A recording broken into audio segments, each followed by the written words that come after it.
So everyone, thanks for joining in this beautiful Monday morning or evening, depending on what time zone you're in. Super excited to be chatting with Tony Tang, the CEO of Inc. Finance. Let's go through a quick introduction between myself and Tony, and then we'll dive into all things DAO. This is Alex Poon from Charmverse. I'm one of the co-founders of Charmverse. Charmverse is a operations platform for DAOs, and you know, in case for those of you who didn't know what DAO means, it stands for Decentralized Autonomous Organization. So basically, is a internet community that is connected by tokens or NFTs. And for Charmverse, we help the operations of DAOs in the collaboration side, making sure that there's a single source of truth for your documentation, for task tracking, but also enabling you to manage and pay out with bounties, deal with proposals, and so on and so forth. Tony, tell us a little bit about yourself and Inc. Finance. All right, and this is Tony Tang. I am the founder of Inc. Finance, and just like Charmverse, we're also in the space of servicing DAOs, and with our focus mostly is on the eternal fiscal duties and external finance.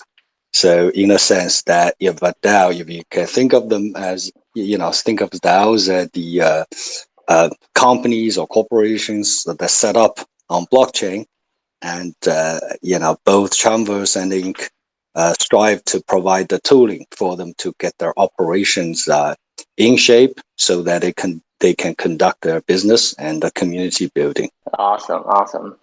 So we certainly had I personally at least heard of the different talks in Twitter space about DAOs, but today we're spending a little bit more time talking about DAO operations and scaling DAOs. So Tony, what do you think? So what kind of unique opportunities do you see in that are created in some of the larger DAOs and not just a few people starting up a community? Right. I mean, I think that's a tremendous interesting topic and opportunity for large scale DAO. By large, we mean an organization with a community, over 100,000 users, or starting from 50,000. Right. So what that means is that if we look at the traditional form of corporation, usually where you have, whether it's a market with combining the merchants and consumers, or is an organization combining shareholders and the workers. In the traditional world, they are managed with an infrastructure that's really coded on paper, executed by a rather centralized body. And the opportunity for these organizations to move on chain, their opportunity is that fully unleash the collaborative power of all members. So the way I see DAOs, at least, is to really just fall onto the blockchain's own characteristic. Right? So you have boundaries between these, what I define them as roles. Oh, you're a stakeholder, and you're just a worker. You have middle management, upper management. So these boundaries is a chain of a command, if you want, in the management, along the management line, and the stakeholder and this fiduciary trust into the management line, as well as the employees. And if you're a merchant, you sell something, you create something, that you need to find your consumers, all that boundaries are taken down. I think that is the opportunity for large DAOs. It's the bigger the scale, the bigger your chance, honestly, but obviously the bigger the challenge in terms of how do you embrace this sort of a boundless, permissionless infrastructure on which you conduct your business. Yeah, so I think it's both opportunities and challenges. Right. Yeah, certainly for us at Charmverse, seeing that sometimes I describe ourselves as not necessarily in the DAO business, but in the future of work business, right? Kind of to your point, having community, Fantastic. 100,000 members, and like, how do you get 100,000 people to effectively collaborate to actually work with each other that many have not seen each other or never really maybe not even know each other's real name, right? But I think that really unlocks that true opportunity of really equalizing the world and bringing together that, it's all about what kind of output and talent you bring to the table and getting stuff done. And of course, we are certainly here as a tools and platform to help make those things possible instead of just having a lot of people not effectively collaborating together.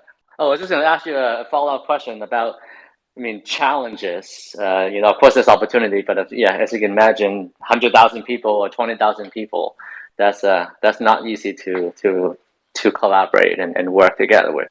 Right. I think the challenge is, if you think of DAOs who may have a root or originated from the traditional world or Web2 world, they really, I think there are three levels of challenges. The first is that when they do move to a tokenized, democratized environment, the very first thing is their business model. Right? So the business model would be substantially different from the ones that they're used to in the traditional world.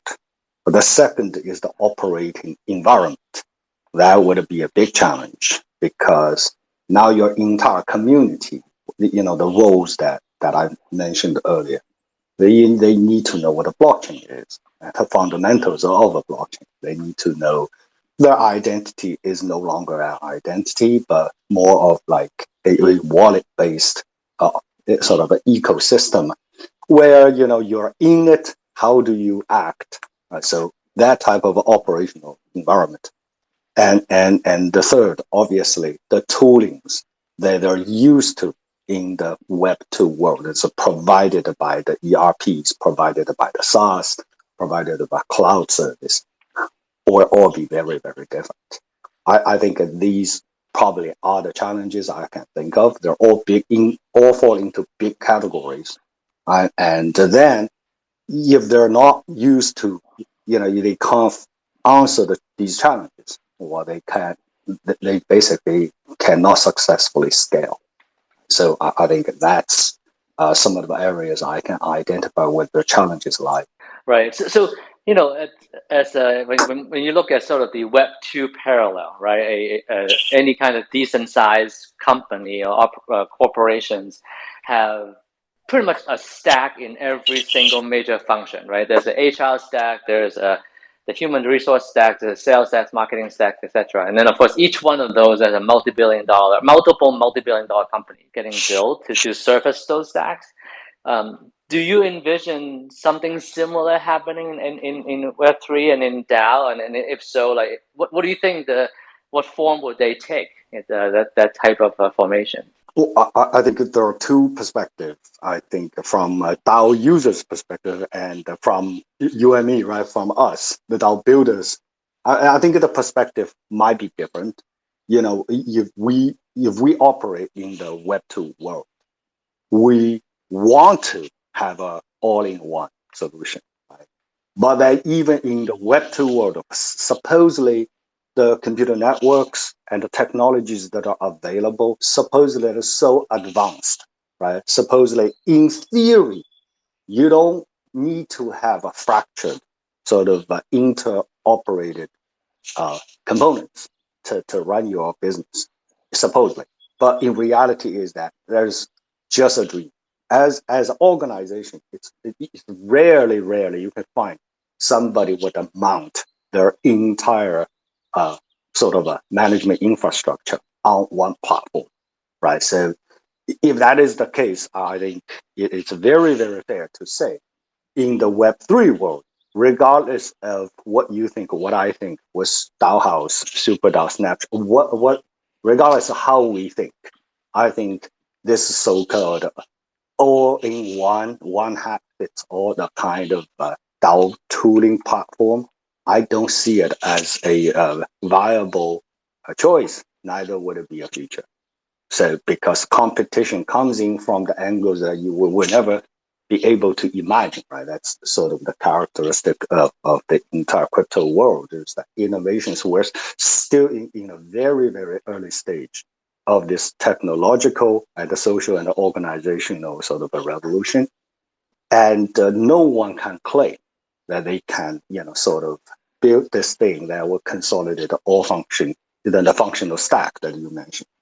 So I believe a realistic and a smart and efficient way is to always prepare yourself to be an open platform, to sharpen up your key functionalities and be ready to integrate. And only then I think we have a fighting chance to serve, to service this movement, right, down the road, the 10 million, 20 million DAOs, embracing the blockchain technology that I think, let alone, the technology itself on blockchain is still much less efficient than the ones we see in the Web 2, right? If in the Web 2, with lots of big money thrown behind these big technology platforms, if they could not deliver one, I think it would be very wise for us, the tool builders, to bear that in mind. To better service our client, we need to make our protocol open, make our technology open, and be ready to integrate. Yeah, I'm totally 100% share that perspective. And once in a while, I'll talk to investors and ask me, like, what if a singular platform like some of the ones you mentioned just do everything? And I was like, well, how does that even in the Web2 world, that does not happen, right? That there are many players in servicing the opportunity, and certainly for us at Charmverse, we very much take on an integration approach to your point of, like, how do we pull together and work with some of the best in class protocols and solution in servicing the DAOs, instead of try to build every single functionality and try to compete in all those different pieces in a realistic manner. But realistic, I mean, I think the keyword is realistic. It is virtually impossible. It is not so many. Some of our investors may, have this dream where, you look at the real sort of Web2 world, the money that's thrown behind platforms and the money thrown behind the marketing and the business development is, centy billions of dollars, right? These are behemoths, and they can't do it. That means the customer's desire, the customer's demand is so versatile and dynamic, it would be just unwise and not realistic. I think it would be even more unrealistic in Web3. So I think the collaboration, open protocol, and make your tooling ready to be integrated into or with is the key. Right. So regarding that, so from all the various larger DAO that you have been talking to or work with, what kind of best practices you've gleaned from it so far? I can only tell sort of what's missing. That I can, maybe from what's missing, we can see what the trend might be and what they need. So the larger DAOs usually would always have a concept of what a meta DAO is, right? So like if you think of a Uniswap, I don't see Uniswap has many sub DAOs in a sense. Like how do they sub DAO? The business is rather concentrated with a simple purpose, right? So those tend to have one sort of a meta DAO to solve global issues, and the global issues probably represent 80% of the problems anyway. Right? So that is, most people all want a meta solution. So to how to represent, if you think about government, how do you represent the federal level, republic levels affairs, right? So I think that, Alex, I don't know if I want to term this one. There's a previous generation of DAO builders, right? You know very well the snapshots, the Aragons, Morlocks, so on and so forth. And I think they address the meta level things pretty well, right? They have market share. They have a sense of a recognition. People kind of used to the way they operate. But I think Charmverse in finance, I think we probably belong to the second generation of DAO builder. Now we want to specialize. right? And we want to specialize, and we want to codify many of the quote unquote resolutions that get passed by the proposing and the voting. So I tend to say, if proposing and voting is what the previous generation of DAO builders tried to solve, they kind of solved it, but at the very broad brushed rough level, right? You know that many of the things are still taken offline to off chain to get executed. I think this generation of DAO builder will focus on that to answer the question, what happens after the vote, right? To what extent, when your vote, when a proposal is voted into a resolution, and to what extent can those resolutions be executed on chain? So we start to see that lots of these big DAO builders are actively looking for solutions in that regard, right? So it is kind of a bit of awkward proposition to say you need to move your thing on chain, right? Your thing on chain, then to have a form and a shape and the skeleton set up on chain, then you do lots of the stuff, then you take it off chain again, right? So it's logically, it's paradoxical in a sense, right? It's inconsistent. So there are lots of sub DAO management issues they want to get resolved. Obviously, treasury management, the eternal financing, they want to get resolved. They need answers in those areas, right? And the more fine tuning, sort of, it's like, oh, if I want to have a sub DAO structure or sub DAO structure, what is my controlling mechanism, right? These, I believe, have gone beyond the previous generation's DAO builders' capability. And if we can answer those challenges, I think these things all become trend. Because when we talk to, even in the metaverse GameFi system, there are game developers who want to exercise a very, very tight control at the top level. In a way, the way of thinking is very, very much like thinking of themselves as Aave or Uniswap, right? But there are large ecosystems, for instance, Mirror World, would want to give the guilds and the player groups lots of leeway to do their own business, but sort of to glue them under one big banner, right? So that would be, more specialized sectors. They want to see things should get done on chain. So the short answer is that they all want to explore, they all want to answer, which is what happens after the vote. Yeah, yeah. And I do find it interesting that for us, as you say, sort of as second generation of DAO builders, that I think there is that finding that balance of what goes on chain and what goes off chain. I think so that it enable the community and not necessarily take on everything has to be on chain perspective, and so in some cases end up limiting the opportunity and what the community can do or needs to do. Certainly, like for us, thinking about, I think reputation is one of those things where we certainly want to see more and contribute more on a member's reputation on chain.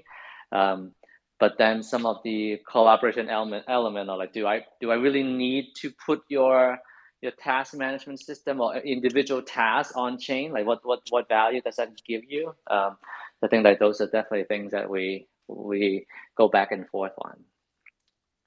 I think what. Yeah, go ahead. Oh, no, go ahead.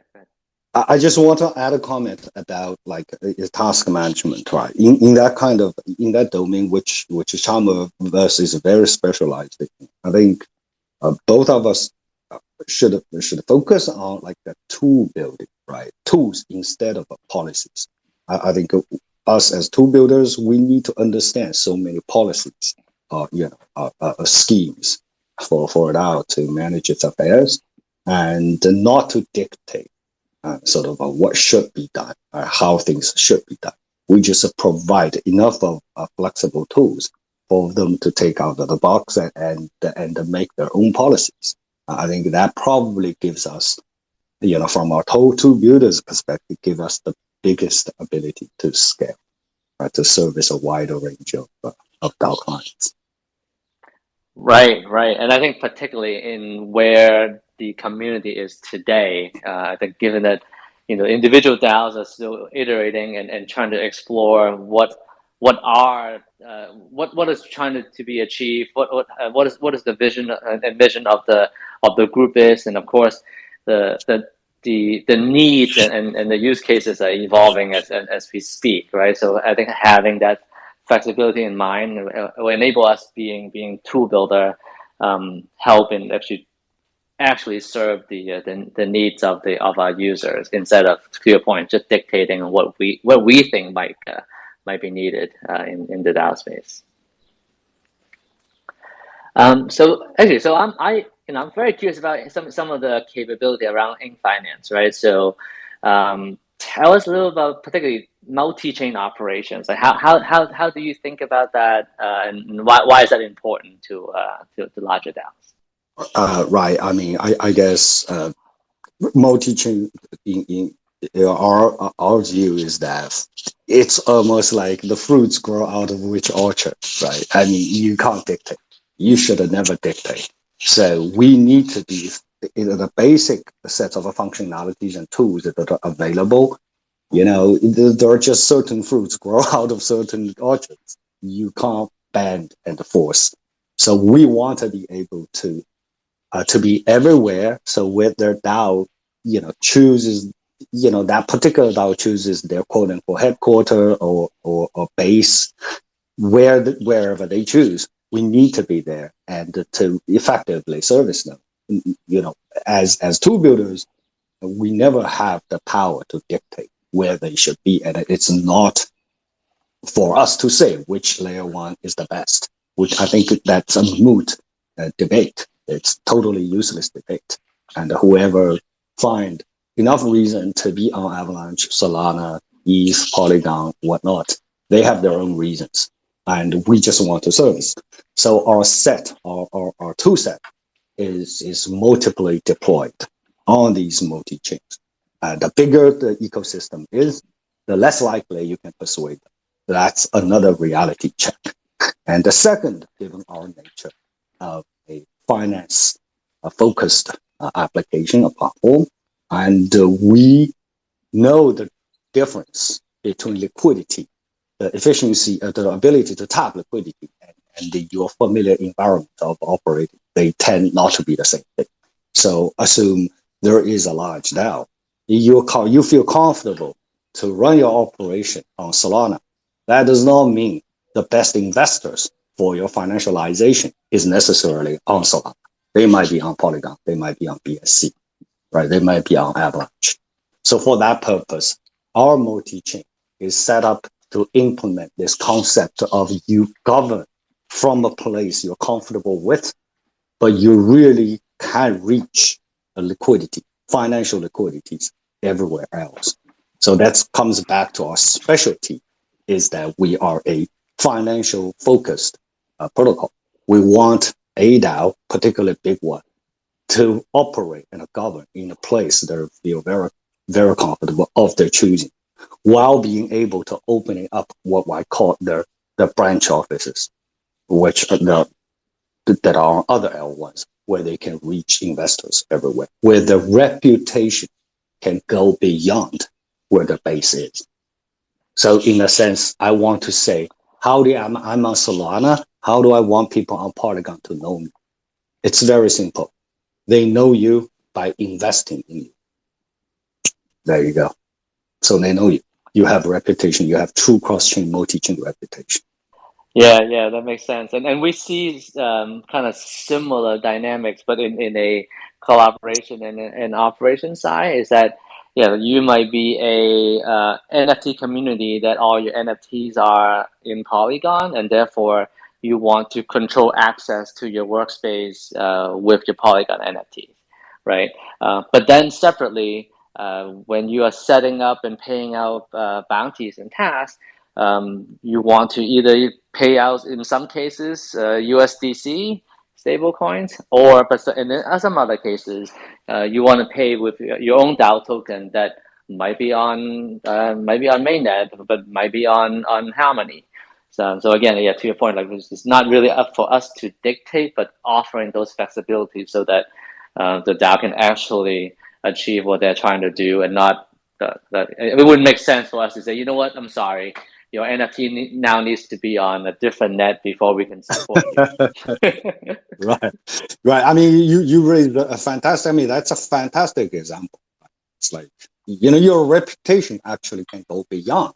You don't want your technology to restrict the growth of your reputation. And as a financial DAO, I go back to the financialization itself, right? NFTs, the value of an NFT is in its usage. To be honest, right? It's not just collectibles. So it has its usage. The people who know the usage value are the people who are on your base, right? But you want to finance them, or someone who don't use it, who don't play the game, but they like the economic value. They really just give you money in a sense to finance you. That money, the form of giving you money, the way of giving you money, actually can be taken away from the NFT itself. As long as they know what you're doing, you can build a fleet. The fleet is all these virtual spacecrafts. I don't play, but I know your fleet is worth a lot of money, right? I know you're operating the fleets very well. Why can't I just give you money from a place where these aircrafts are not at, right? So these are all, combined with your examples, these are the necessities of multi-chain. I think there's a really, just changing topic for a second, like there's a very interesting concept called envelope in finance. So I love for the audience to learn a little more, because I think there's a very new way to think about finance in DAOs. Yes, ink envelope is, in a way, we term it that way to produce a visual, right? So what is an envelope in the real world has one characteristic is you can package a lot of things in it, seal it off, and you can open it up and see what's in it. So that's sort of visually speaking, from engineering's perspective, is that we want to pack governance data, metadata, right? We want to be able to pack it in it, and we want every user. I mean, here we're talking about collaborations with other ecosystems, so not necessarily directly from the user's perspective. For instance, Charmverse, our integration would typically go through an ink envelope, because when I deliver something, a governance, when you deliver a front end decision to us, the back office, right? To do financial handling, whether it's internal finance or external finance. You want to package all that information in a structured way. So we'll provide a way for you structurally encode all that information.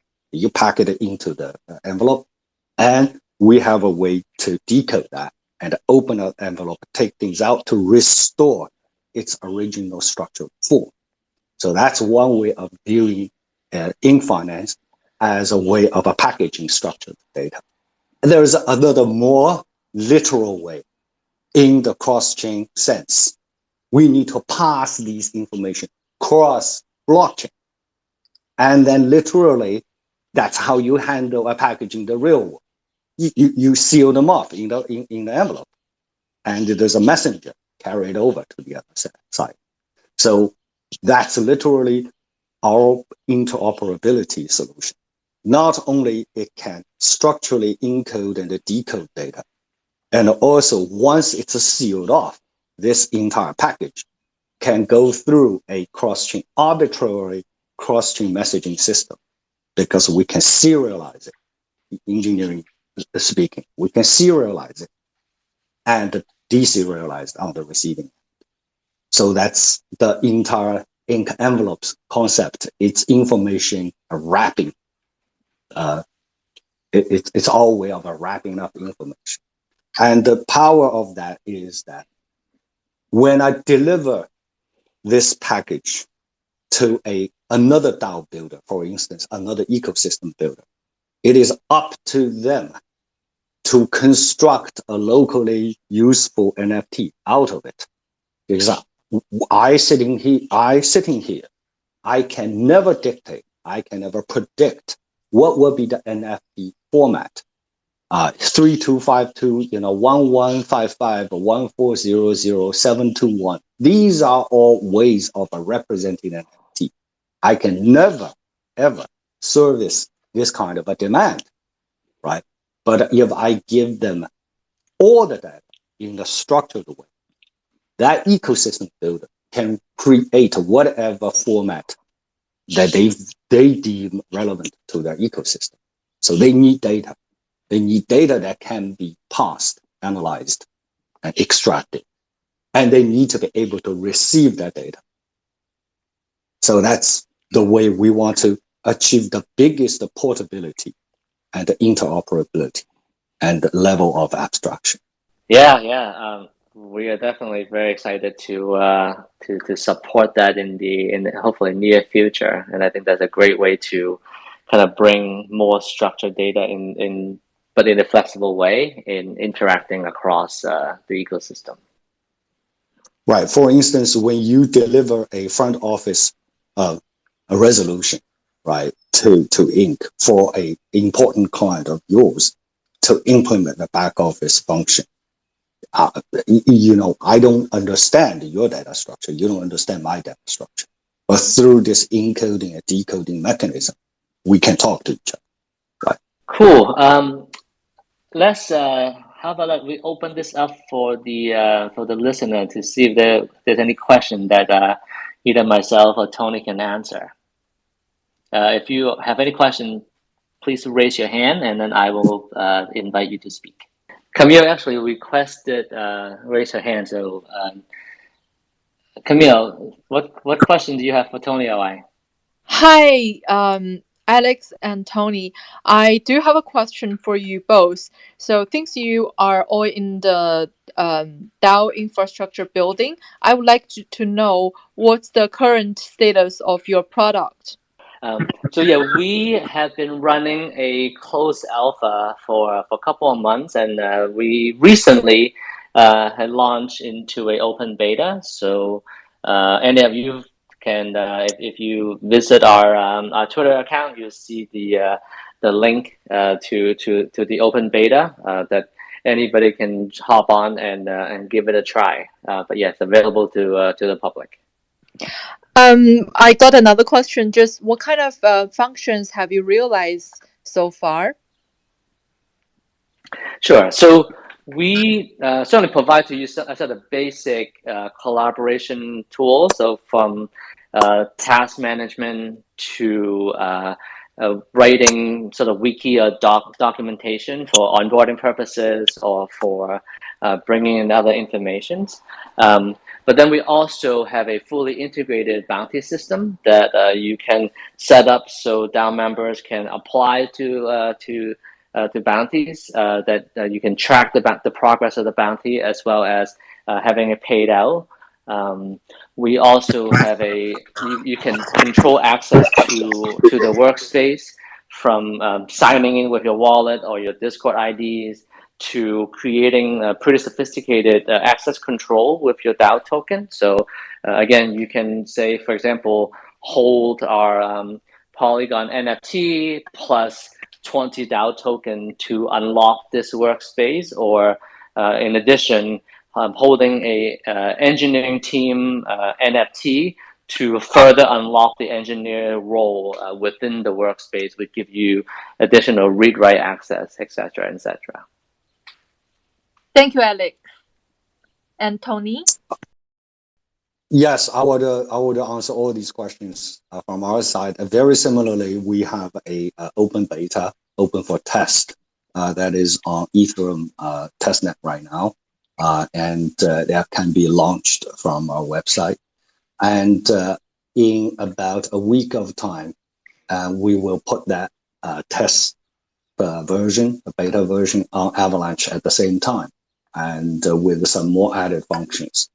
So function-wise, we will close the loop of how to build up a DAO with a few clicks and establish your assuming you have a viable staking pool in place, which your voters and the proposers would have to stake into that pool to govern.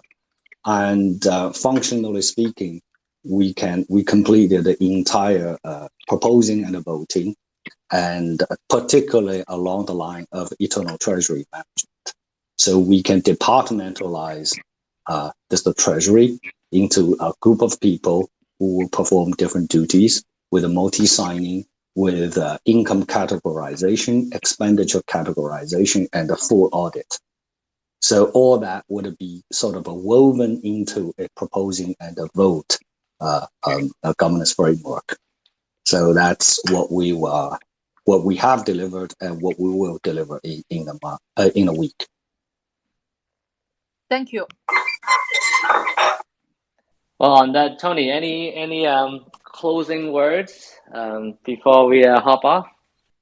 I think we just need to we both of us just need to I guess aggressively or proactively reach to our user base and make them aware of, as you said, the functional stack. We want them to be aware of each other, right? Our collaboration, and to make very sure their concerns of, oh, you can't do this right, you cannot do that right. We want them to be aware we have partners who can do this, and both will have technologies to incorporate a solution, right? And hopefully all in the no code way. So I guess if I, that's what I hope, I'll leave with this with. Excellent. Well, I think that marks the end of our space. So thank you everyone for joining. And this is recorded, so the link will be available for people who have missed this chat and want to check on it later. Thank you, Tony, and thank you everyone. Thank you, Alex. Thanks for everyone, and let's keep digging and keep bringing more value to our user base. Definitely. Okay, take care. Take care. Have a good night.